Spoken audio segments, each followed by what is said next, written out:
It's my pleasure to welcome all of you here today. And let me start by introducing our eminent speakers. Um, I'll start with Dr. Arunabha Ghosh.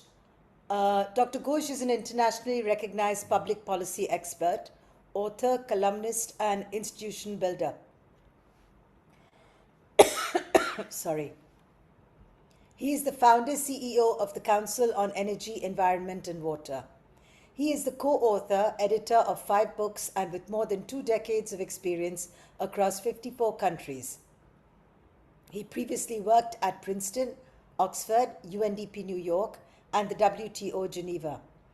The Asia Society honored him with the 222 Asia Game Changer Award for his and CEEW's incredible work, which is making a real difference for India and for the planet. Dr. Ghosh has been a member of the UN Committee for Development Policy since 2019, nominated by the UN Secretary General, Vice Chair 2023-25. He co-convened with our Common Air Commission. He has been a member of several international expert advisory groups: Global Commission on the Economics of Water, high-level group of economists constituted by the French President for the One Planet Lab, Senior Consultative Group for the Energy Transition Accelerator, high-level panel on the environment of peace. He sits on the Oversight Committee of the Exploring Climate Cooling Options Programme of the UK's Advanced Research and Invention Agency. Welcome, Dr. Ghosh. Next, Mr. Richard Damania. He is the Chief Economist of the Sustainable Development Practice Group, effective March 1st, 2020. He has held several positions in the World Bank, including as a Senior Economic Advisor in the Water Practice, Lead Economist in Africa Region Sustainable Development Department in the South Asia and Latin America and Caribbean regions of the World Bank. His work has spanned across multiple sectors and has helped the World Bank become an acknowledged thought leader on matters relating to environment, water, and the economy. Prior to joining the World Bank, he was a professor of economics at the University of Adelaide. He has published extensively with over 100 papers in scientific journals, has held numerous advisory positions with governments and in international organizations, and serves on the editorial board of several prestigious scientific journals. Last but not least, I would also like to welcome Mr. Parameswaran Iyer. Mr. Iyer may be a little late in joining us, but I will introduce him nevertheless. Mr. Iyer serves as the Executive Director at the World Bank Group, representing Bangladesh, Bhutan, India, and Sri Lanka. Mr. Iyer was the Chief Executive Officer of Niti Aayog, India's national think tank, from July 2022 till February 2023. During this period, he started key initiatives, including the flagship State Support Mission and the Aspirational Block Program, and accelerated the implementation of the US $25 billion production-linked incentive scheme aimed at creating global manufacturing champions in India. Mr. Iyer is a member of the Indian Administrative Service and has worked in senior management roles in both the Government of India and the state of Uttar Pradesh for over 23 years. He also worked in technical and managerial capacities in the World Bank for 15 years, including as manager for water in South Asia. Between 2016 and 2020, he served as the Secretary to the Government of India in the Ministry of Drinking Water and Sanitation in New Delhi and led the implementation of India's flagship 20 billion Swachh Bharat mission, which delivered access to safe sanitation to 550 million people. In this period, he also led the design of India's flagship Jal Jeevan mission and kick-started its implementation. The JJM will provide 190 million household tap connections during the period 2019 to 2024. A well-known water and sanitation expert, Mr. Iyer has over 25 years of experience in the sector, having worked in several countries, including Bangladesh, Sri Lanka, Vietnam, China, Egypt, and Lebanon.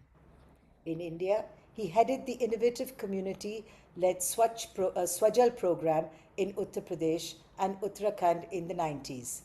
The Swajal project became one of the world's leading rural water projects, pioneering decentralized service delivery, and key lessons from it were scaled up both nationally and internationally. Mr. Iyer did his bachelor's degree from St. Stephen's College, New Delhi, and MBA from the National Management Program, Management Development Institute of Gurgaon. He has authored 2 books, Method in the Madness, Insights from My Career as an Insider, Outsider, Insider, and The Swachh Bharat Revolution, 4 Pillars of India's Behavioral Transformation. He is also a regular contributor to leading newspapers in India, reflecting on issues related to economic growth and inclusive development. Welcome, sir. And finally, but not the least, Ms. Naina Kidwai, who is going to be our moderator for today. Naina Kidwai is the chairperson, Rothschild India, senior advisor, Advent Private Equity, senior advisor, TPG Rise Climate, advisor, Lightspeed Venture Partners India, and on the mission board of EQT Future Fund. She is a non-executive director on the boards of Wholesome, Gland Pharma, UPL, and Biocon. She has been the past president of the Federation of Indian Chambers of Commerce and Industry and retired in December 2015 as executive director on the board of HSBC Asia Pacific and chairman HSBC India, and in April 2018 as non-executive director on the global board of Nestle. She chairs the Primary Markets Advisory Committee of SEBI. She is a member of the Indo-ASEAN Business Council, the Army Group Insurance Funds Investment Advisory Committee, the Harvard Business School South Asia Advisory Board, Standard Chartered Bank's International Advisory Council.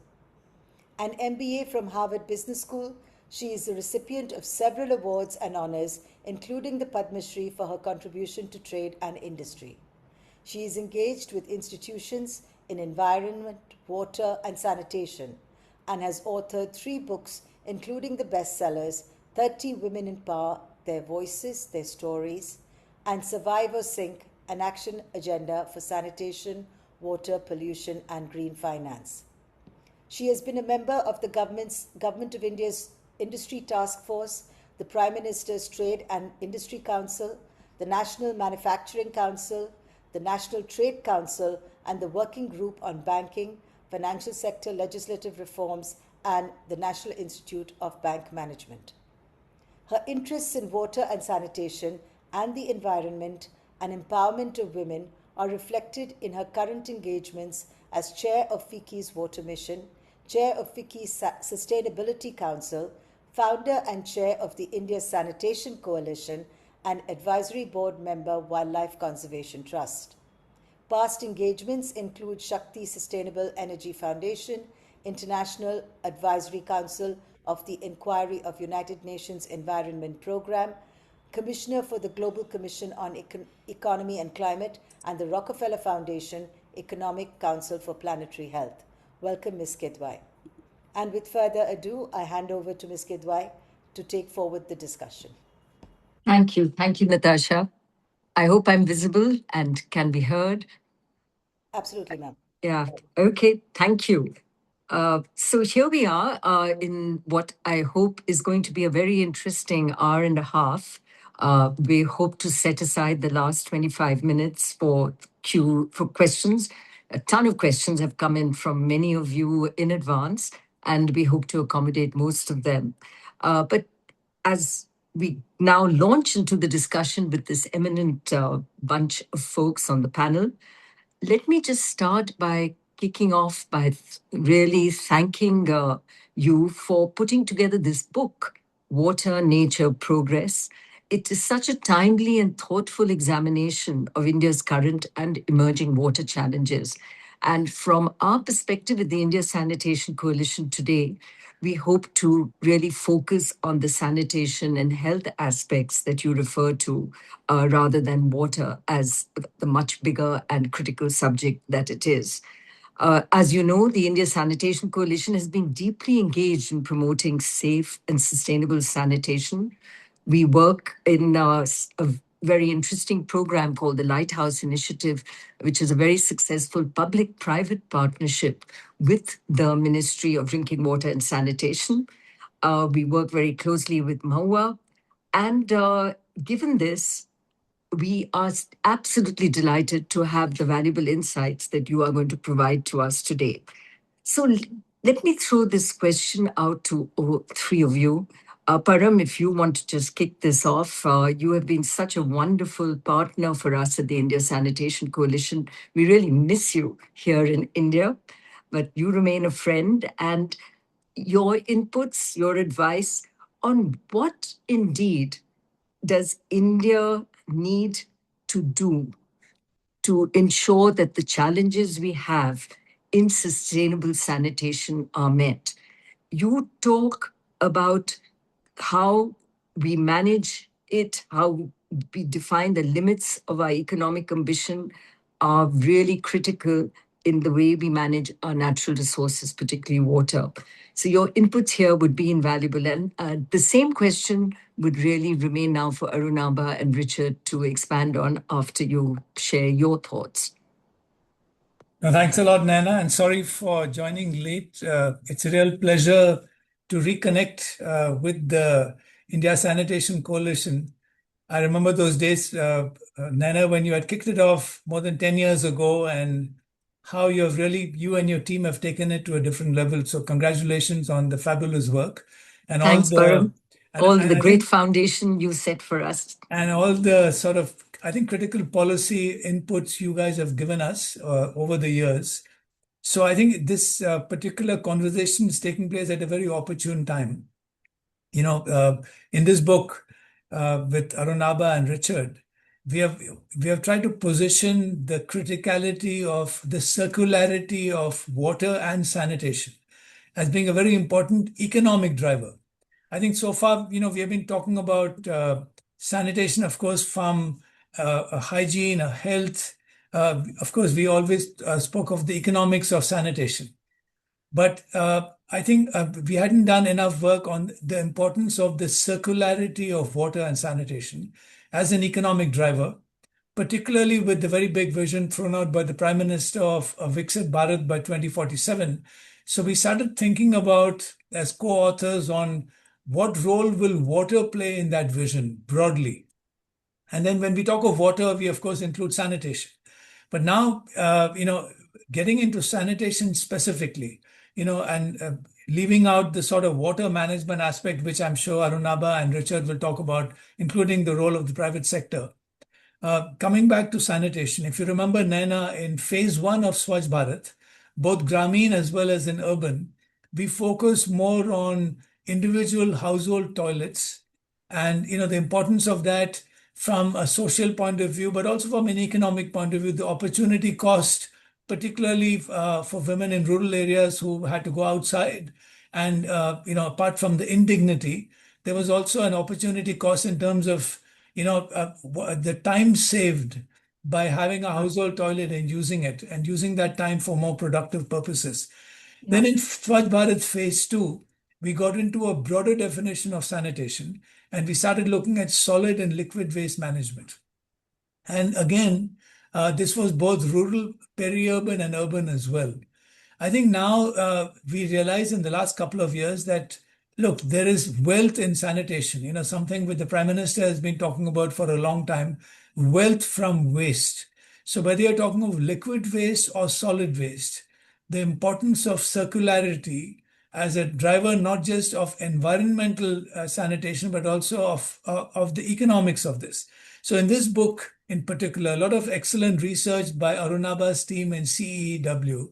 And one of the hypotheses we're putting out is that there is actually, it's a $35 billion industry. It will be by 2030 and beyond that. So the importance of circularity of wastewater treatment, looking at it also at a decentralized level. So we have looked at fecal sludge treatment plants. Today, as you know, Naina, and you guys have done a lot of work on this. if you look at India, there are a lot of septic tanks out there. So we have come up with a big number. If you have 40 million septic tanks which need to be individually emptied, then what do you do with the waste? Typically today, that is, emptied with honey-sucking trucks and then perhaps dumped in the nearest water body. So regulation needs to be strengthened, but also the opportunity for these trucks to go to a nearby fecal sludge treatment plant, which is not more than, let's say, 15, 20 kilometers away. Otherwise, the economics don't work out. And then very much like in Senegal, where you have decentralized treatment plants which take both trucked wastewater as well as piped wastewater.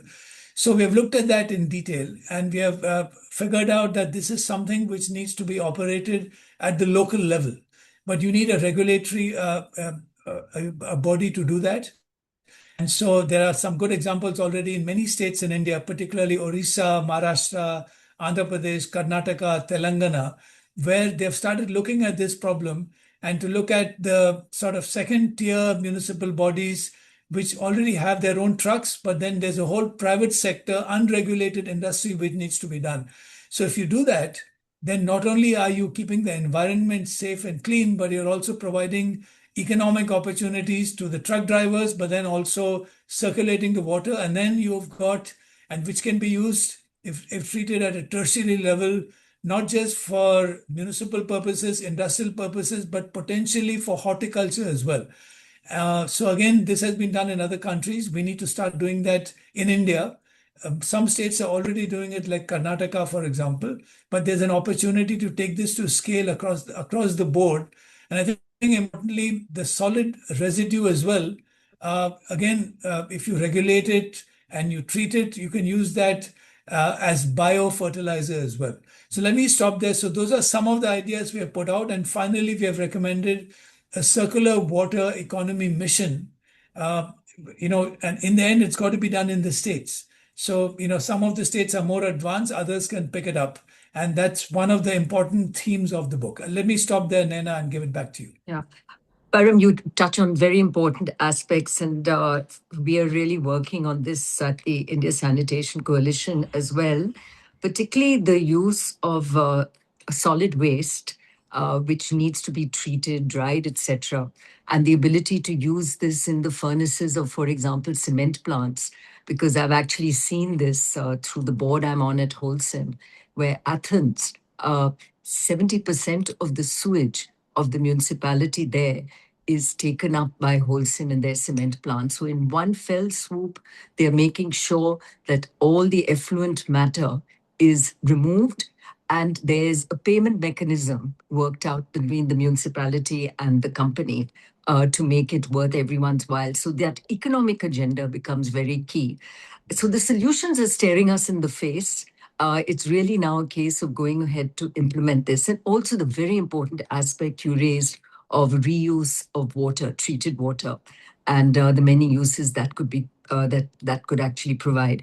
Arunabha, with your tremendous research and inputs in this area, can you highlight this very exciting area actually, but examples of where we might go with some of this, both the use of waste as an energy source and reuse of wastewater, and how you see India taking this agenda forward and what we need to do. Yeah, well, first of all, thank you, Naina, so much for both for your leadership at the India Sanitation Coalition, but also in many other ways in which our paths have intersected, and it's really inspiring to see you lead from the front. Thank you for bringing us together for today's conversation. Param has already highlighted some of the key themes that we put out in the book. So how do we take that forward? I think it's very important that we get our framing right. And while there's a huge business opportunity in circular water economy, in decentralized fecal sludge treatment, in peri-urban areas, I think let's take a step back for a second. One of the things we highlight in the book is really, what is the kind of city we want to live in. Urban India is already the world's third largest country by population. And to that, population, we are going to be adding a few 100 million more people over the next 2 decades. So how we build and design our cities is going to be absolutely central towards this aim for Viksit Bharat.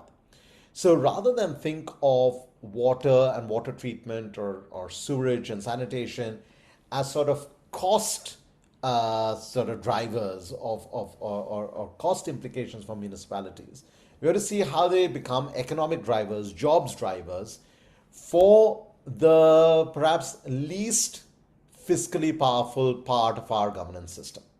And this is why, we emphasize so much about, creating sponge cities, focusing on peri-urban areas, etc. So let me illustrate this with a few examples. You already mentioned the example from Athens on cement plants taking in the municipal solid waste. In India, of course, there's a huge opportunity for using municipal solid waste as what is called refuse-derived fuel in cement kilns. But then if you start looking at the circular economy of water, so firstly, to get some numbers right, less than 30%, about 28% of the water is getting treated, the wastewater is getting treated in India. Less than 8% is actually getting reused. So this is like we are in a water-stressed country that is throwing away the resource that exists. When you retreat water, you get 3 different inputs or outputs. You get more water, you get fertilizer, and you get energy in the form of methane.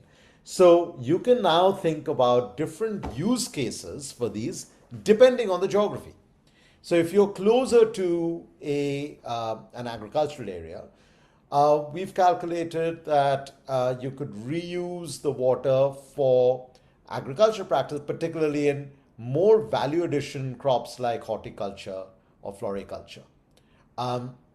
Then when you think about the fertilizer, that becomes an input for the larger agricultural space. Then you get the additional water also for a new driver of India's growth, which is AI and data centers. Now, these data centers have to be cooled down, again, in water-stressed areas. Elsewhere at CEEW, we've calculated that only about 5-6 regions account for the bulk of data centers in India. Delhi, Mumbai, Bangalore, Chennai, Kolkata, Hyderabad. Now think about this. Many of these, especially in peninsular India, are in arid, semi-arid areas. So can we reuse water for the cooling of the data centers? Then comes the energy. That also then becomes an input for all sorts of municipal uses. And then there is the landscaping, there is water recharge, there's parks, etc. So you start seeing a much bigger sector that emerges with multiple sub-value chains, which together we identified it to be about $35 billion of investment in market size over the next few decades. Guess what? There's also a big jobs driver here. At least 100,000 additional jobs, but that's perhaps an underestimate of all the sort of indirect jobs that get created. So how do we do this? We will need to find 2 types of interventions in addition to the regulatory point that Param made. One is the off-taker on the business side, and the second is the cost sharing with the public finance side. And this is where, I'd love for Richard also to come in on this. The example you gave of Holcim, or for instance, in India also, there are examples where industries have come together with water utilities to serve as the offtake, which immediately changes the unit cost economics of that water treatment. But also we've highlighted the hybrid annuity model, where the public finance takes care for a portion of the capex investment initially, but then the rest of the capex is amortized over the lifetime of the project, with payback coming to the project developer in the form of this reuse and resale of the water. So if we start thinking about not just the framing, but also the offtake, the large scale industrial offtake, and the new financial models, maybe we can give a kickstart to this new market that currently doesn't exist. Yeah. I think your wisdom in shaping this is going to be very important, Arunabh, as we go forward, and it's something I'm hoping we can pull you in. I think our frustrations will really more around how that cost sharing and benefit sharing happens along the chain, because it's very broken in terms of there are mafias that operate in distinct sectors, which are quite difficult to disturb and break as we look at continuity in this chain and indeed bringing benefit in there. But the examples, as you raise them, both in India and abroad, become important for us to replicate as we go forward. But this is truly a very exciting area. Richard, so your thoughts and indeed experience in these spaces?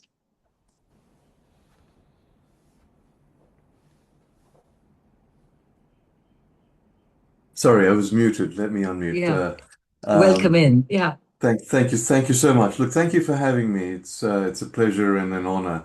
Look, much has been said, so let me sort of expand a little bit on the last points that Anurava made.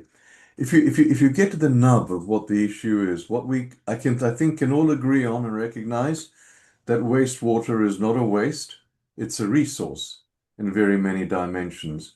And it's an especially valuable resource for a water-stressed country. And if India is anything, it is profoundly water-stressed. So to allow 70% plus of that water to be untreated, to go to waste, etc., does not make a lot of sense from the point of view of the economy, from the point of view of the resources, and from the point of view of India's environment either. The nub of the problem is incentives. Is that there is no incentive to create the markets, there's no incentive to use, to reuse, and to treat appropriately. So what one needs to do, I think, is to really kind of get to the incentive aspects, look at each product as though it is a product, take a vision which is a business vision, and see where the value chain is, who the customer is, where you can actually get the resource to them. And then when you can't make the sums meet, the government should come in as a last resource. I think trying to get the government to be the first resort rather than the last resort may not be optimal in very many situations. You raise the issue of mafias. Well, there are vested interests everywhere, and wastewater and water is no exception to this. So it's a matter of regulation, it's a matter of fighting it with political will, and I think there have been cases where these issues have been overcome because the problems are very real, but the opportunity also is very real and very important. So that is one point. The second point I'd make is that generally, when thinking about water, the approach to water and to wastewater has always been one of working against nature. There's always an engineering solution. Very increasingly, the world is looking towards working with nature. What do we mean by that? And these are not just hollow words. If you go to places like China, for example, India receives a lot of its rain, its monsoons, in a few weeks. And a lot of that is drained away into pipes. And as we know, with climate change, the pipes are never going to be big enough. You're always going to flood. And you're seeing images of Mumbai flooding today or in the last few weeks and so on. Well, India is not unique in that. There's a concept called sponge cities. What does that mean? That means you have the natural waterways of a city to absorb the flood as it comes. The flood is then absorbed into the aquifer, which recharges the aquifer, and on you go.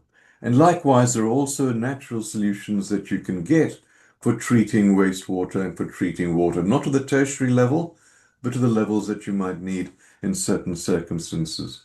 So I think the paradigm that we have and the way we're thinking about the problem really needs to shift from thinking about this as waste to thinking of it as a resource, and to shifting away from believing that everything requires beating up nature to working with nature. Let me end there.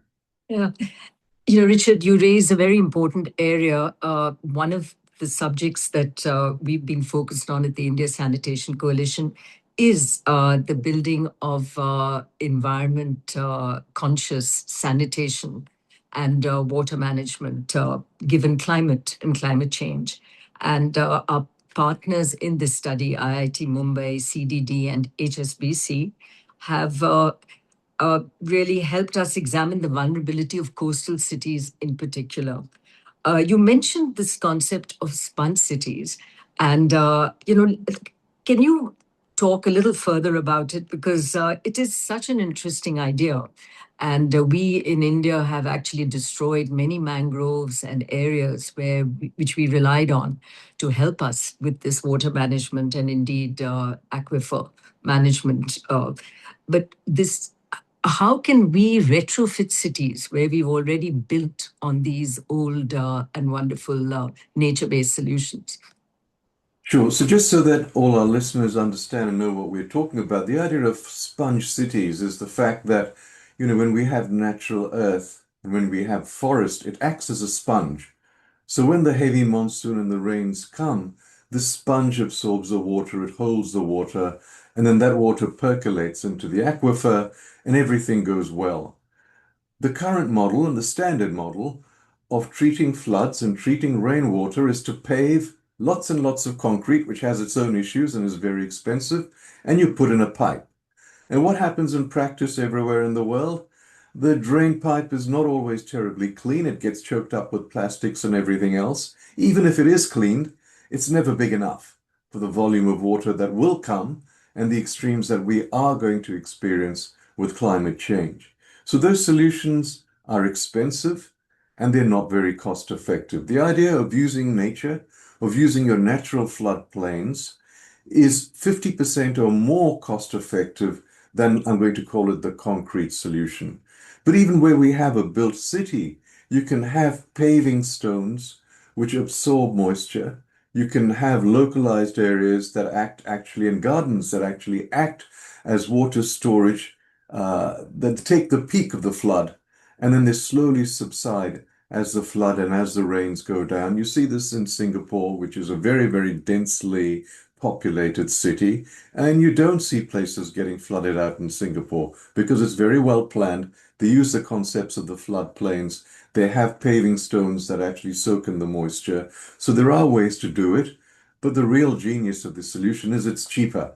So it makes economic sense. And again, this requires us to get the science right and to begin to think about it in the right way. So the default solution, I think, would be great to have a nature-based solution, and where that does not work, we go for the more expensive alternative. And let's emphasize it's the more expensive alternative. I think these technologies sound so easy to implement. It is really something that I hope that your insights and experience can help India push into its urban planning as we look at water reuse and recharging our aquifers. So thank you for that valuable input.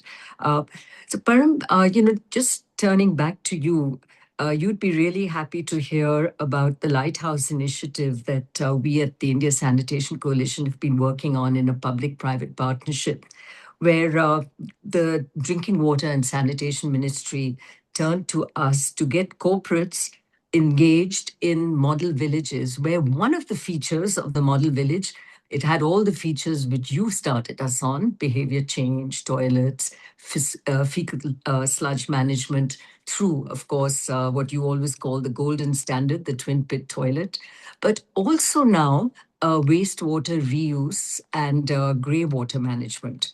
Are there examples you can give us for rural where this grey water reuse becomes very, very critical for us in the village spaces? Our program is really having corporates handhold the Gram Panchayat to ensure that the monies the Gram Panchayat had are well spent in these directions. But any ideas, innovations, thoughts would be very welcome on grey water reuse at the rural level as well. No, thanks, Naina. And in fact, rushing back to the hotel to join the webinar, I spent a very useful 45 minutes with Ashok Meena, the Secretary, Oh, Department of Drinking Water and Sanitation. yeah, And we were actually talking about grey water as part of the Jal Jeevan mission, but also yeah, the Swachh Bharat Mission 3.0. yeah. We were And just together 3 days ago discussing some of this. exactly. Yeah. So Mm. it's very topical. I mean, the question you raise on grey water management, again, what I was talking to Ashok about, which is what they're trying to roll out, is you really need to have a slightly differentiated strategy depending on the urbanization or the large densely populated villages versus remoter villages in terms of grey water management. So what we were talking about was you really can't have a one size fits all. And then coming back to basics, in case it's not clear, we use a color analogy for water. So what is gray water? We have got black water, then we've got Yeah. green water, which you may want to ask Richard about. He's the green water guru. Some people talk of yellow water. So again, so gray water is essentially the sullage water which comes out of either the kitchen or bathing. So this is not the toilet water. And therefore, it is less contaminated with pollutants, less toxic. And there's an opportunity to do simple treatment in rural areas and use that for reuse and recharge. So, for example, we were just talking to Ashok. So, you can have in sort of the more remoter villages, which are less densely populated, you can have simple soak pits. And that's what we try to do in Swachh Bharat 2.0, where every house will have a simple soak pit. It's low cost. It can easily be constructed where the sullage water from the kitchen and water from bathing, essentially with simple treatment, you can have a couple of soak pits in your kitchen garden, and that will recharge the soil as well, right? So that's one way to do it. Now, if you've got a more densely populated village, let's say 20,000 population, which have a lot of, and I'm not even talking of septic tanks. Septic tanks need to be emptied, and we discussed that earlier. Mhm. Here you can have simple drainage, all leading, obviously, you look at the gravity, you look at the slopes of it, and all this can be done now using technology. Or, well, you have drains leading to a central point, a lower point in the village, where you can have a pond, and then you can have a waste stabilization pond. Again, simple treatment. You need land for this, of course. And again, so that's another way of dealing with grey water. And then, of course, if you're looking at a little more sophisticated systems, you can have simple treatment. What you want to avoid is anything which is powered, for which you need electricity, which is expensive. So Ashok and team are working on grey water management as a critical part of the Jal Jeevan mission. Because when you have 18 crore, 180 million households with tap water, 75-80% of that is coming out as grey water. So if you don't treat it, you've got an environmental problem in the village, right? And stagnant water. So it becomes an imperative environmentally, but you can also do it economically. You can recharge water. And they're planning a big campaign again for treatment of grey water. And now, when you move into the more densely populated peri-urban areas, you probably have septic tanks, which you need to evacuate, and then you get back into black water management, but for which you have decentralized treatment. And again, not to belabor the point on the economic value of this or incentives, as Richard pointed out, I think it's really important. The last point I wanted to make was on the governance for this. See, we have a challenge in India on Naina on governance, right? We have urban separate, rural separate, and sometimes never the twain meet. Yeah. Now, water cuts across, water has no rural-urban boundaries. So the challenge really is how do you get urban and rural to work together? And that's an arrangement which typically is best done at the local level. So whether it's a tier 3 municipal body or whether it's a panchayat, it's really important to bridge that divide. If you look at Brazil, for example, they send out water from municipalities to a catchment command area of 50 miles out, where they can do horticulture with it, they can do the irrigation with it. In India, typically the boundaries stop at urban and rural. So I think that's really important. And finally, it's also important to integrate governance across different departments.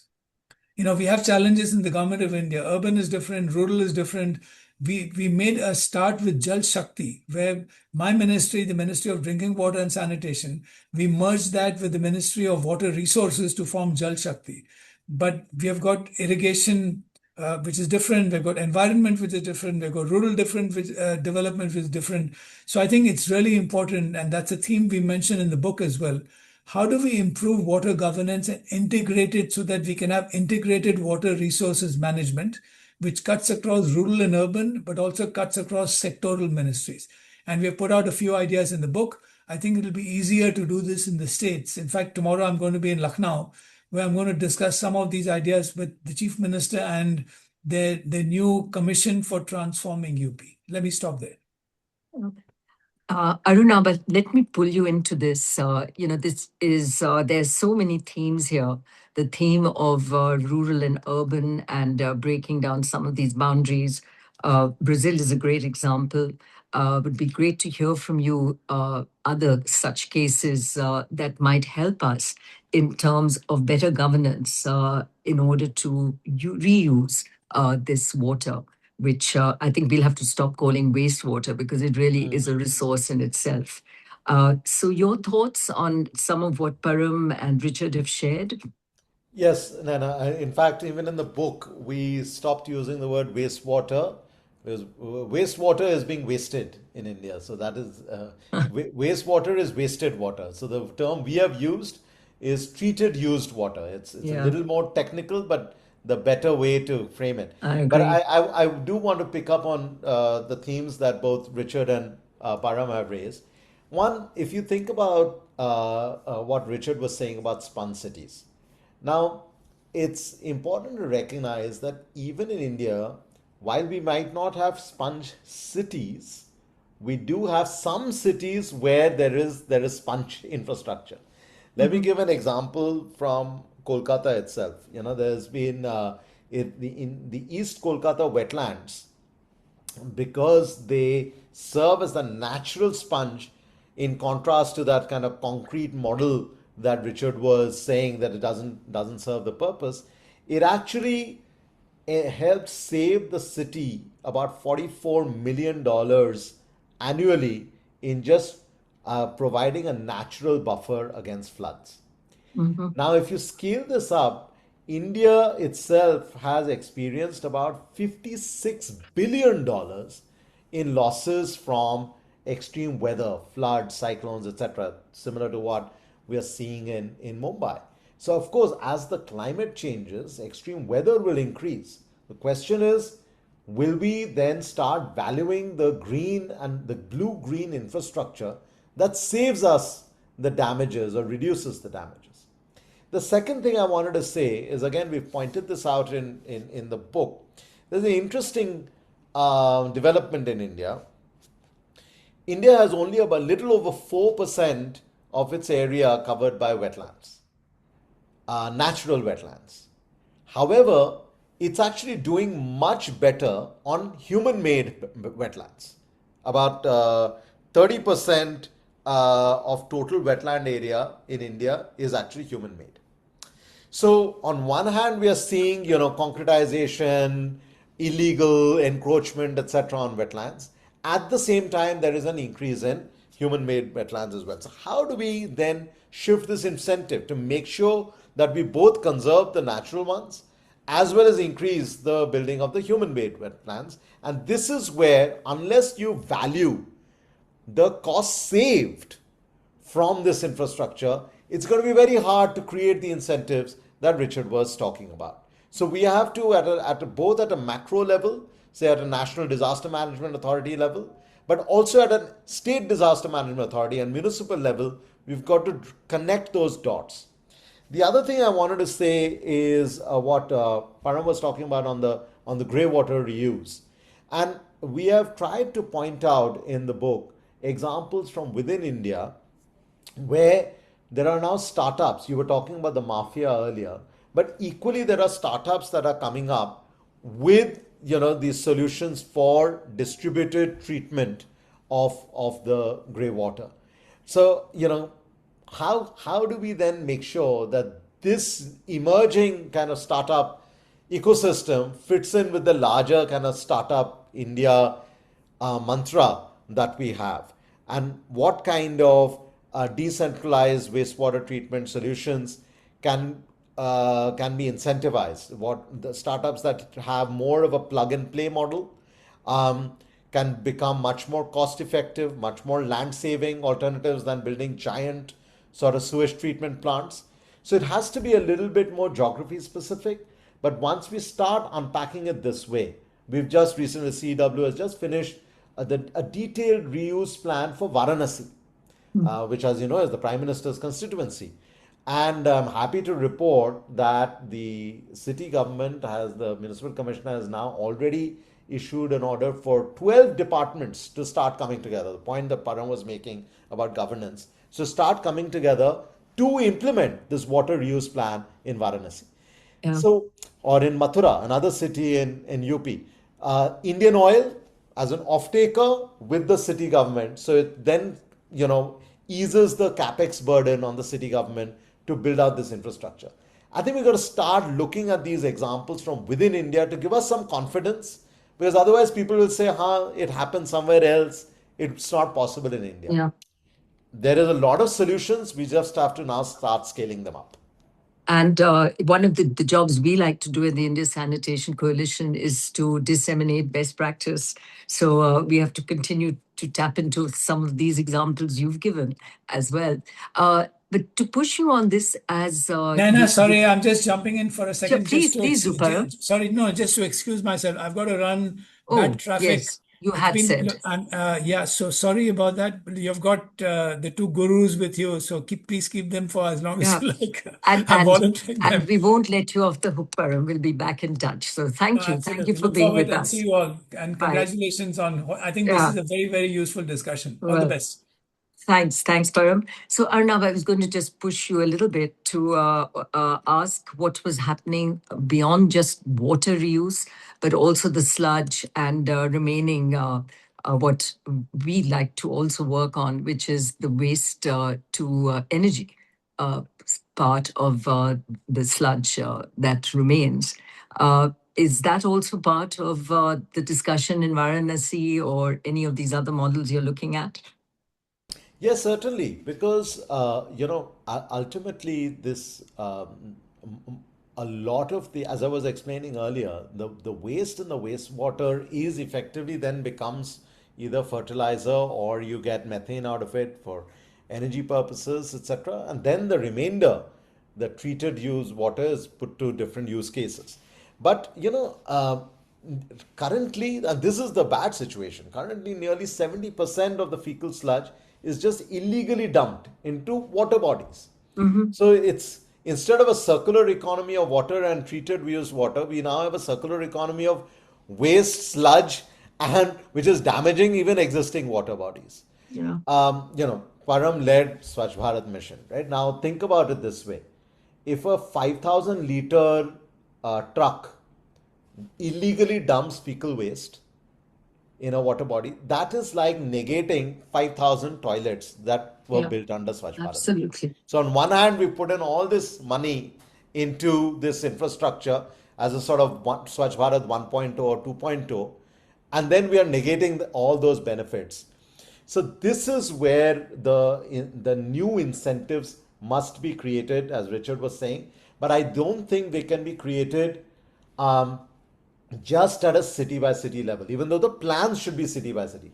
This is why we are suggesting make this a national level mission.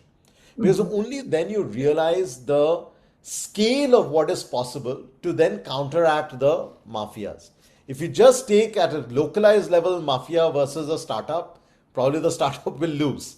But if you think of a much larger hybrid annuity model based approach towards circular economy, where say, I'll give you an example. We evaluated at CEEW 500 plus urban local bodies across the country, looking at whether they have the policies, the financial models, etc. in place to even initiate a circular economy, which includes the waste treatment, etc. And only 2 out of these 500 plus cities were sort of ready to go. Now, based on this analysis, then the National Mission on Clean Ganga, NMCG, has asked us to start focusing on cities along the Ganga. The point I'm making is, as you've seen it in, say, the energy sector in India, aggregation matters because it offers project developers and investors a scale that is both exciting, but also the bulwark from institutions on the government side that serves as a risk sort of mitigator. Without that, we will get stuck in sort of pun intended ponds of excellence, but not something that really scales up.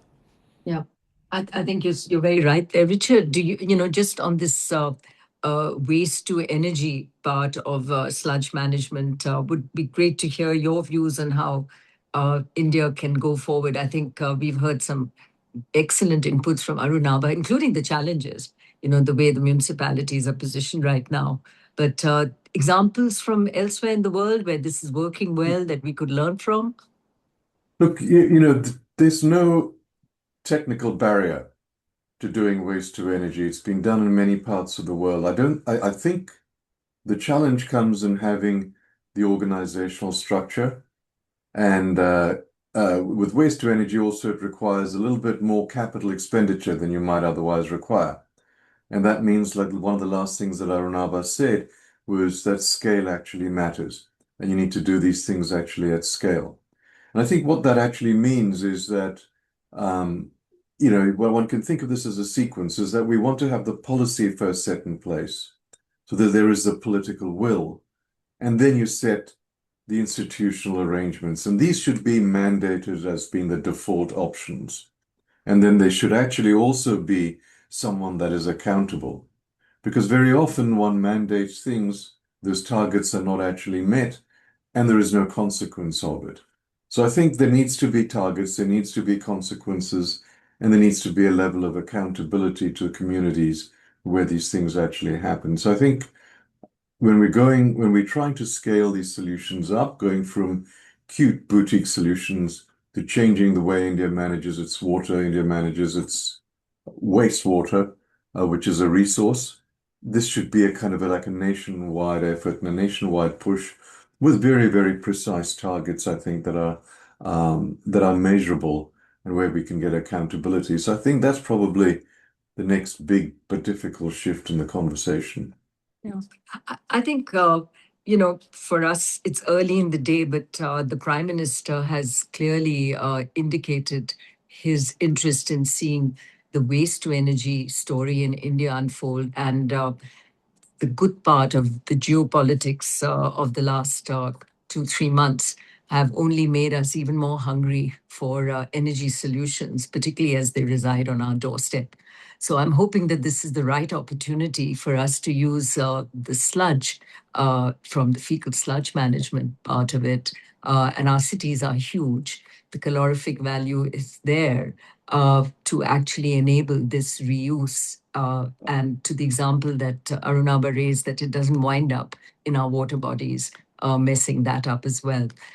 So, offline and as we move forward, I hope that we can benefit from examples and indeed guidance from you on how we can move on better sludge management, even as we look to recapture the wastewater or treated used water as we go forward. But countries that have done this well, is there any? I mean, we heard examples of Singapore in terms of pavers. We've heard examples of Brazil and its ability to bridge municipal, urban into rural spaces around. Are there examples that you can point us to? So there's lots of examples right across East Asia that you can actually find, which I think would be the good models to actually follow because there's so many similarities between the circumstances that we see over there. But I think, what is different in every country is very often the governance arrangements that might work, for example, in Singapore, may not necessarily translate into the Indian context. So I think that's where we actually need to tweak the model. It's in terms of the governance, much less so in terms of, if you like, the technology, because the technology is the technology, it's kind of known. So I think that's where the innovation actually comes in for India and the uniqueness. Yeah. Well, I'd like to believe that if we see solutions, we can tweak Yes. our government's models into making it work for us. Uh, but Arunabha, just as we wind up now, just over to you to really ask you, do you see industry playing a supporting role in this sustainable sanitation story? And what would your message be to civic society in terms of their role in water management? So the partnerships which we at India Sanitation Coalition feel are so critical, corporate, civic society, government, of course. What do you see in terms of critical roles for these various partners? Naina, Parama has dropped off, but Yeah. he often says that the success of Swachh Bharat mission in its first edition depended on what the PM called Jan Bhagidari, right? There was a collective effort, both of society as well as government, etc. Now, I would suggest that if we have to take this to the next level now, if we have to tap into this huge market that hasn't yet been exploited, we do need to think about interventions, not just from government in terms of regulations and mandates that Richard was referring to, but also certain specific interventions from industry and civil society. Let's start with industry. One of the things we have mentioned in the book is that and I said this earlier on the webinar as well, is that industry serves as a very important, credible off-taker of the treated used water. Whether it is traditional industries, think about Hindustan Zinc in Udaipur, or a new emerging data center that's coming up. Now, why will this work? The industry is not going to do it just out of environmental concern. It has to make business sense. So we actually did some calculation in Thane, just north of Mumbai, and we developed a very detailed water reuse plan for the city. And we found that at least 27% of the treated used water can be reused for multiple purposes, from construction sites to landscaping to industry to commercial cooling, and of course, municipal services like fire stations and public utilities. But what's more important is that we found that this can be delivered 30% cheaper than fresh water. This is the important thing. It's not just, we have bleeding hearts for the environment. It's very important that it makes commercial sense. Now, in a country, and we start the book by referring to the fact that by 2050, by the time we are coming to Viksit Bharat, we will actually be very much in the absolute water stress kind of zone as a country. So if someone is putting in a capex investment today in a large industrial facility, you're clearly expecting that to last out for the next 20 years. 20 years will go like that. So drawing that connection between the cost of fresh water versus the cost of treated used water is going to be important. So I think the work of the India Sanitation Coalition, but also the larger industry bodies, FICCI, CEEW, etc., and drawing attention to that will be important. The second thing we would like industry to do is to nudge government in asking for water charges to be deployed.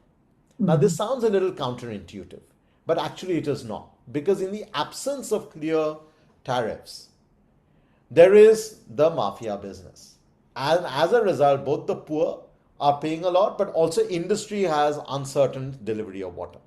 So we talk about in the book not just the willingness to pay, because actually in reality we are all actually willing to pay, we are paying, but the willingness to charge. And the willingness to charge will not happen until and unless government feels comfortable that major off-takers of the water are happy to be charged.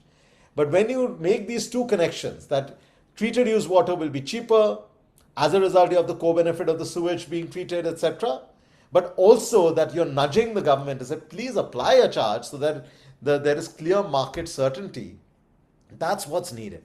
Finally, on the civil society side, I think we do need to step up now, not just on the behavioral change of, say, use of toilets, etc., which was done in the earlier version of Swachh Bharat, but really thinking about this as a larger behavioral change intervention of the wide range of applications.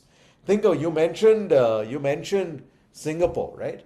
Uh, there's this famous episode where the then Prime Minister of Singapore drank what they call new water, Yeah. all right, Yeah. on television to demonstrate. Now, I'm not suggesting that we do that in India, but at Yeah. least can we use that use water for, as I said, horticulture or for for floriculture, etc.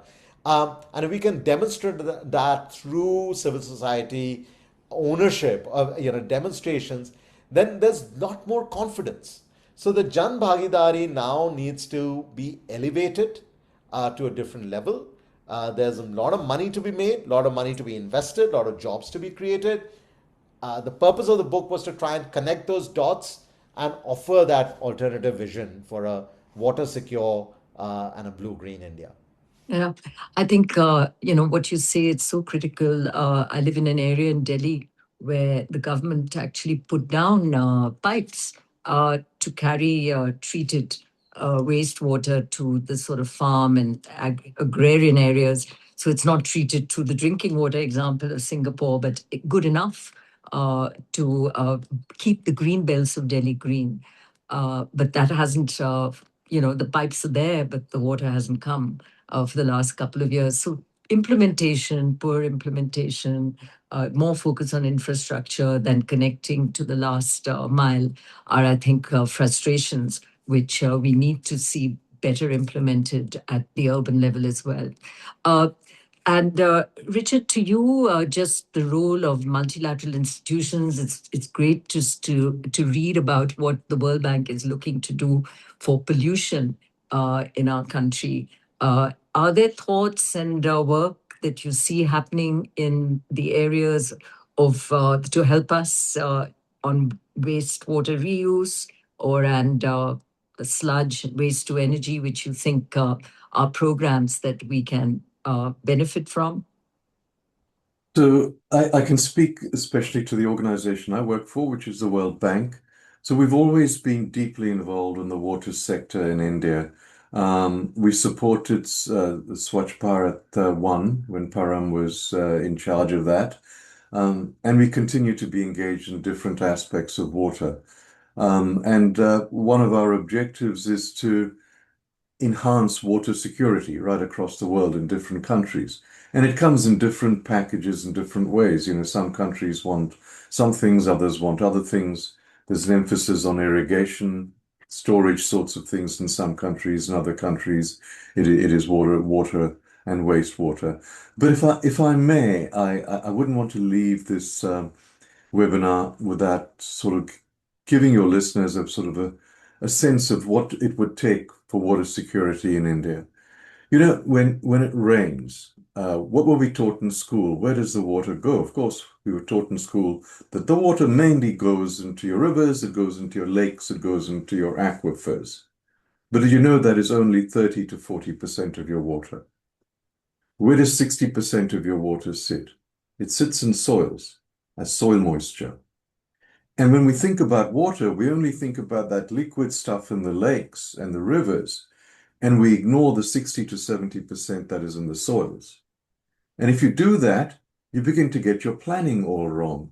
So in the most arid parts of India, we are growing some of the most water-thirsty crops, like rice and cotton. It should be the other way around. So that's one issue. The second issue we have to ask ourselves is what determines soil moisture? It turns out that forests, and this is what we show in the book, in the first few chapters, forests act as a sponge. So when it rains heavily, the forest intercepts the rain and it stores that water in the soils, which then gradually is released downstream. And farmers have known this for a very, very long time. It's just that when it comes to the planning, we think of, I can use that forest for something else, and you ignore the water benefits that you actually get. Now go back to something that Arunabha said. India is going to be increasingly water stressed, if not suffering from absolute water scarcity as it goes forward. And to ignore 60 to 70% of where your water actually is not economically wise. Let me stop there. Yeah. Look, we've had a lot of questions coming in, so I'm going to turn this over to Natasha to moderate the next part of for the next 25 minutes. But thank you, both of you, and of course to Param in absence right now, for your insights. And I do hope we can continue to engage you in some of these very important conversations as we look at our own programs going forward. So thank you so much, Arunabha, Richard. Over to you, Natasha. And of course, we need both of you there to answer these questions which are coming your way. Thank you. Just give me a couple of minutes. I'm just going to access these questions.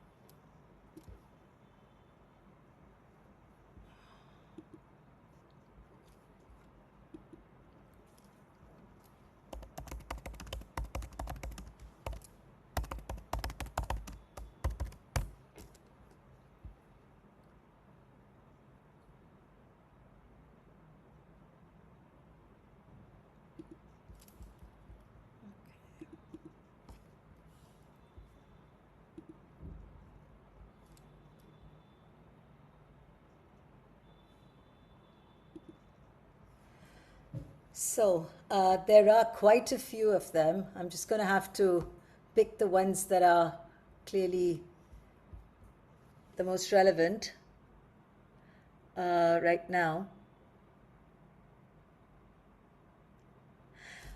I'm gonna purposely pick the ones which I feel are fairly robust in terms of their contradictions. So here's one.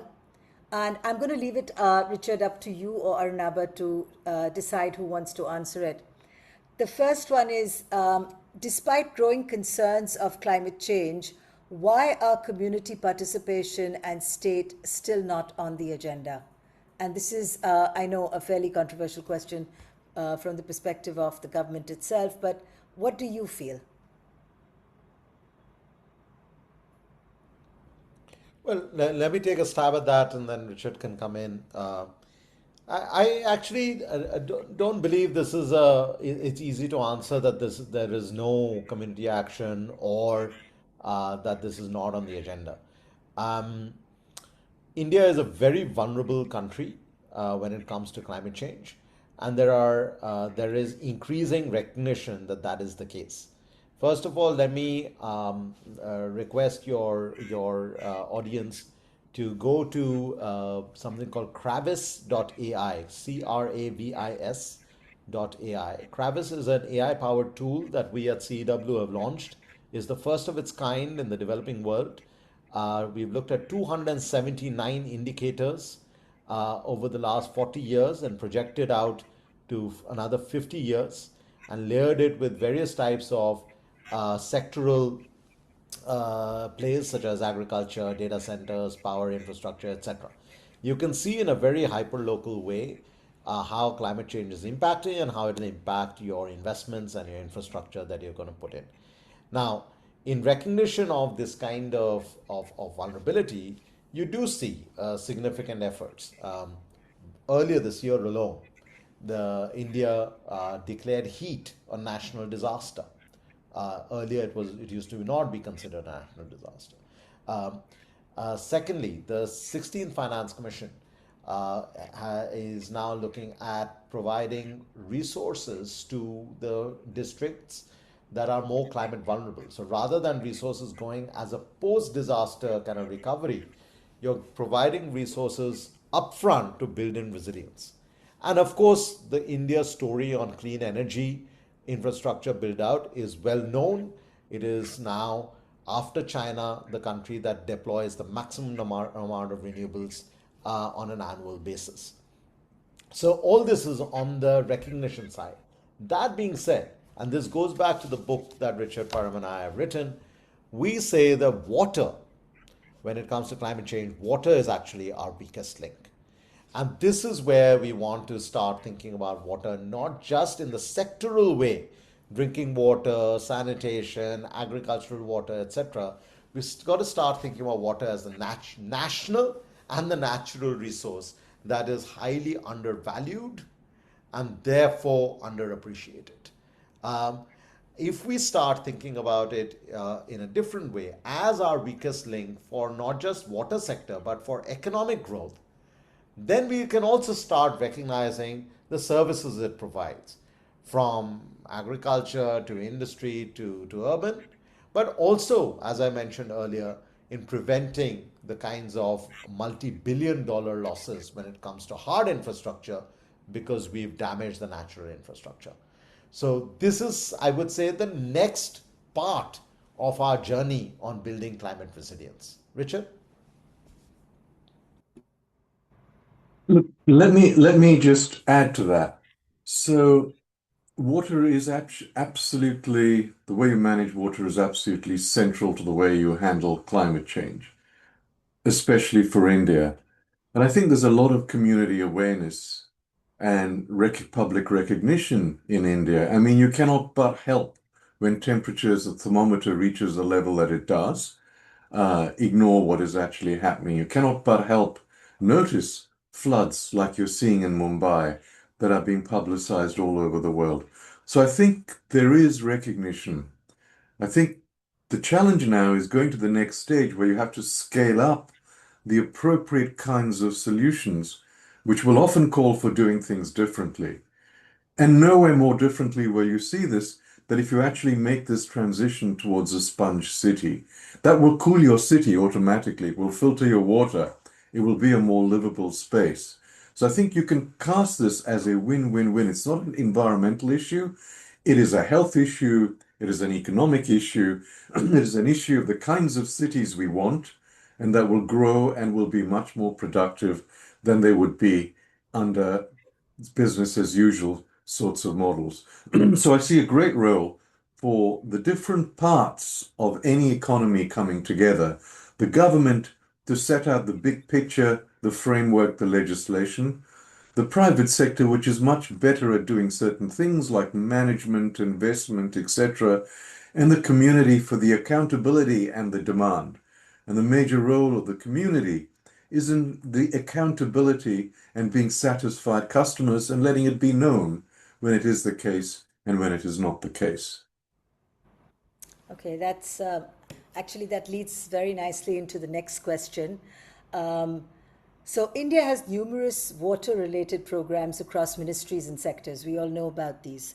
And this can be a positive and this can be a negative as well. In the current context, I do believe that we have more challenges than we have benefits here. What would be the three most critical actions required over the next 5 years to create a truly integrated water management framework that delivers both water security and economic growth? You talk about it across the book, but if you could just spell it out in summary for our listeners, what would be the three most critical actions required by the government and by civil society? Richard, do you want to go first or? Okay. So first of all, it's correct that India has a large number of different water programs and they should be acknowledged. On the access to water side, there's the Jal Jeevan Mission, which has resulted in about 12 crore new connections to pipe water. But also in the cities, there's the Amrut and Amrut 2.0. It's about 1.5 crore sewerage connections. There's also the groundwater recharge program under the Atal Bhujal Yojana, the Jal Shakti Abhiyan on artificial groundwater recharge. Then Richard was referring to agriculture, the soil health card scheme. We've talked about that here in the book as well. The millet missions, the national mission on natural farming. And then there is a framework on water reuse. So all of this suggests that it's not a complete blank slate from where we are starting. That is encouraging. That being said, we would think that we talk about three missions here. Number one, the green water mission. So the 60 to 65% of water that's in the soil. Now, to drive this, and Richard has already highlighted the benefits that come for health, for the environment, and for the economy. Now, to do this, we need to upgrade the soil health card scheme by referring specifically then to the moisture content, but also, as Richard pointed out earlier, the status of upstream forests, because if upstream forests are degrading, your soil will not be able to absorb that moisture. So that is one important next step. The second, we've talked about this a lot, is the circular water economy. And that is where we see this massive multi-billion-dollar opportunity arising, but which can also be financed better than a pure capex play in traditional sewage treatment plants. And the third major part is the peri-urban areas, the 3,000 plus sort of census towns that are neither rural nor urban. They're large enough to be urban, run by gram panchayats instead of nagar panchayats. That is where your sanitation and sewerage problem is going to be felt the most, because those untreated sewerage will then impact the wetlands and the water bodies that then serve the larger urban agglomerations. These we consider as the three most important things that the government can do at a central level to signal the mission, but at a state and city level for implementing. But we say one more thing, and I would love for Richard to come in on this with some international examples as well. We suggest that India also needs a national water commissioner who can coordinate a lot of these activities. And when Naina was speaking, she was mentioning the frustration at the implementation level. So this is not to take away power from existing ministries that have their specific roles cut out, but really to serve as a better coordinator of these efforts, along with clear accountability mechanisms. Richard, I'd love for you to come in on accountability mechanisms in other countries. I think the water chiefs, river chief system in China is a particularly interesting one. Sure. So let me add to that. So look, when we talk about water, water is always cross-cutting. It goes across different sectors. So if we don't get the different sectors to work together and being on the same sheet, you're going to get slippage. You're not going to be as efficient. So China has come up with a very good solution, and we suggest that a variant of that, adapted to the Indian circumstance, would work very well. And they have something called river chiefs or water chief. The river chief or water chief has the job of coordinating across different ministries, very, very diverse ministries, sometimes with very conflicting objectives. If you take the example of green water that Arunabha gave, you can think of, say, the forestry, or you can think of Ministry of Environment that might be worried about the trees, but you might think of agriculture that wants to say, use that land for something else. The job of a water commissioner or a water chief would be to recognize that the health of water, the health of your soil depends on that forest out there. So there is that coordinating role. There is the role of ironing out where conflicts arise, and conflicts will always arise because there might be different objectives over there. But most importantly, the water commissioner has authority, the water commissioner has accountability, and the water commissioner must be held accountable in terms of measurable outputs that are actually created. And in China, when you don't meet the objectives, there are consequences, and there ought to be consequences as well. Otherwise, it just becomes a role and a chair that someone sits in, and it won't actually work. So this needs to be someone at a fairly high level, almost, I would suggest, someone very close to the cabinet level or cabinet secretary level that actually chairs a commission or plays a role such as this. This is not just creating seats and creating bureaucracy. This is generating accountability to bring things together in a very precise way, and it needs to be measurable and accountable. Thanks, Richard. That is really actually very, very insightful. I think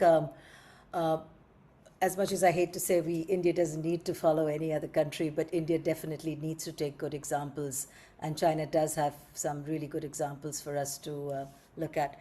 Let me go a bit on pricing. I think there are lots of questions on pricing of water, and I'm just going to ask you to be a little bit more specific. So the question here is, right pricing for water is one of the major factors killing innovations in water, wastewater treatment systems. We see this every day. From a policy aspect, are we on the right path to achieving the goal of right pricing for water and fostering startups working in water and wastewater treatment? Just to maybe elaborate this a little bit, normally we see this being worked in silos. So, we look at pricing at a municipal level for water, then we look at pricing at a startup level in terms of how they cost water. How do you see all this coming together?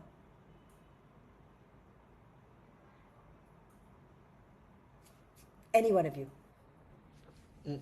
Richard, maybe you take the lead on this one.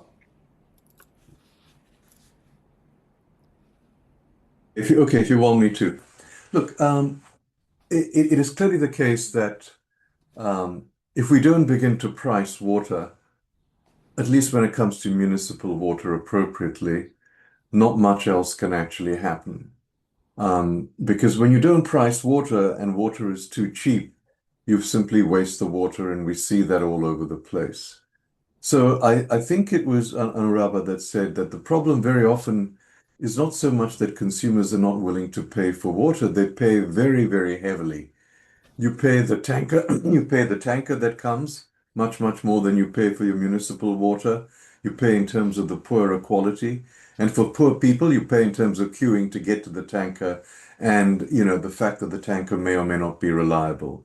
And then there's the issue of are you getting the 24/7 supply of water, which you're not getting in any of the major cities as yet. So these are problems that can't be solved till you solve the costing of water and the pricing of water. So it can be done. It is not that consumers are not willing to pay. It is very often the case that the municipalities are not willing to charge. When there is resistance, I can't speak of India because we haven't had that experience in India, but in many other countries, consumers are willing to pay when they get an assurance that what I'm paying, I'll get a decent service. So in countries where you get the most resistance to charging for water is where they don't have faith in the municipality that's providing the water. But where you can give consumers that confidence, they are actually willing to pay. And once you have a price for water, then you can begin to have a price for the wastewater, because otherwise, if one stream of water is completely free and the other you're going to charge people for, guess what's going to happen? Companies are not in the business of doing charity. So charging for water is, I think, quite important. The way to go, of course, we also know from experience, and this is common sense, don't bump the price up by 100%. Do it gradually and begin to nudge the prices upwards. And there's a very, very long way to go in terms of what should be charged for water. If you just look at the figures and what needs to be charged, given how scarce water is, A. B, what people don't realize is it's actually very expensive to get that water to your tap, right? You've got to pump it, you've got to treat it, etc. A lot of it leaks away, sometimes 30 to 50%. So that's a waste of energy that you've actually got. So it's a very expensive proposition. It's not a cheap proposition to open your tap and have that beautiful water gushing out. So yes, charging is necessary. I mean, just to add to what Richard has said, we did some analysis that's presented in the book, looking at Coimbatore, Kolkata, Nagpur, Nasik, Amritsar, Mumbai, Chandigarh, Chennai, Bangalore, Vishakhapatnam. In all of these cities, except Chennai and little bit in Coimbatore, the cost of producing the water far exceeds the charges that are imposed. Far exceeds. I mean, Bengaluru and Amritsar are sort of worst case. Now, we've got to fix for this, and we've highlighted this in multiple ways. I mean, Richard has just brought in one more dimension, the service delivery dimension, but I had mentioned earlier about the cost savings from avoided damages to infrastructure, etc., as well as the cost savings to industry from using treated use water compared to the charges imposed. So the question here is not about whether or not the charges have to be put in. The question, how do you do it? So we've outlined a very clear sort of institutional accountability framework to drive that tariff reform, which is indeed starts with governance, uh, especially creating sort of slightly independent bodies that are able to assess and then charge accordingly.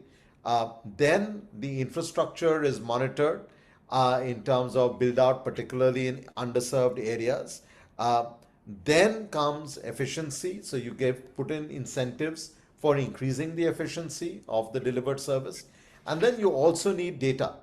And increasingly, technology is in our favor to be able to monitor leaks, etc., but also end use. So one of the frustrations that my colleagues in our water team keep highlighting is that we actually do a pretty decent job of the amount of water being sent out from the municipality, from the water utility.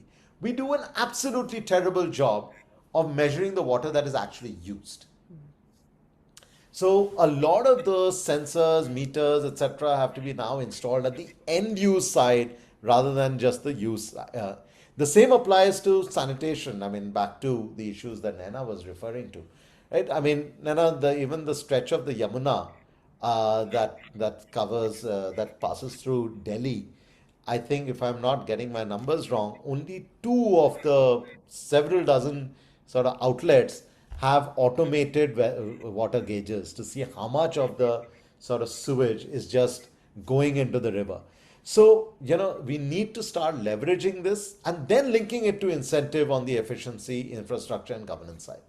But this is, I mean, like all things, the devils are not just in the details, but it's the details where the proverbial sleeves have to be rolled up. But it is not an impossibility, especially when you start seeing the cost savings as well as the new opportunities in investment and jobs that come as a result. Okay, I'm just going to ask one last question. There are hundreds of more questions, but I don't think I can keep you here all night. But there is this one really interesting question which I thought you could help us with. So this is more related to EPR. India is focusing on circular economy principles through EPR for e-waste and plastics, right? Do you see a similar producer responsibility framework evolving for wastewater treatment and water reuse infrastructure? How can the private sector contribute? Well, I'm not sure I will call it EPR in this context. I mean, it's an interesting It's like a parallel question. Yeah, the parallel I would say is mandates so demand side mandates to use treated used water. The example I gave of data centers is bang on. Again, I would ask your audience to visit kravis.ai so you can see where our data centers are located. And you will immediately see how the water stress is impacting or will impact in future. So this is not an argument against data centers at all. In fact, it is an argument for sustainable build out of the infrastructure that is needed to drive a technology centric growth path for India. So why don't we mandate that data centers in water stressed areas below a certain threshold will be mandated to use treated used water? Immediately then you give, so one side of private sector demand creates the demand then for private sector supply of treated used water. Those pipelines that are going empty right now that Naina was referring to might suddenly have an off-taker that hitherto didn't exist. So I would say that, number one. Number two, there has to be, and this was written, Naina, you would recall, in the National Water Mission more than a decade ago, of 20% improvement in water efficiency across all sectors, including agriculture, right? So now if we are thinking about agriculture is not just smallholder farming, it is the bulk of Indian farming. But what about at least for the export-oriented agricultural, industries, agro-processing industries, etc., we can start imposing water use efficiency targets. And then in future, maybe a trading mechanism right? So similar to what we have been doing with energy efficiency for more than a decade. So industry is well used to this. That energy efficiency model is gradually now shifting to an emissions trading model in India. So now imagine the next decade in India. So imagine in 2026 we start imposing water use efficiency mandates, and by 2035, still a decade before Viksit Bharat, we start having trading of water use efficiency certificates. So this gives an incentive to the industries that are doing better, and it also allows for industries that, for whatever reason are unable to meet those targets to purchase those credits in a different way. So the entire purpose of what we're trying to say here is that we've got to start thinking about water as a factor of production as well as a natural resource that's cutting across the economy, which enables for much larger interactions across the sectors rather than the kind of challenges we've faced with financing, investment, and risk mitigation in individual subsectors of water. Thank you, Arunabha. Thank you, Richard. It's been really amazing talking to both of you today, and Param as well. We have a lot of questions that have come in. What I will do is have these sent across to you in case they are of any help, towards developing your thought processes, because I'm sure you continue to work in this space. Thank you again, and to all our listeners, please do keep sending in your questions. We will continue to send these across to the authors because they're extremely valuable in terms of your thoughts around this very critical area. Eden, over to you. And please buy the book. Yes, bought it already. Bought and ready. Thank you so much. On behalf of India Sanitation Coalition, thank you all for being part of today's webinar on water, nature, and progress. A very special thank you to our distinguished speakers, Mr. Richard Damania, Mr. Parameswaran Iyer, and Dr. Arunabha Ghosh for sharing such insightful perspectives. I would also like to thank Ms. Naina Kidwai, Ms. Natasha Patel, and the entire ISC team for organizing this webinar and ensuring a seamless experience. We at ISC remain committed for taking this conversation ahead. Thank you all once again. Have a wonderful day.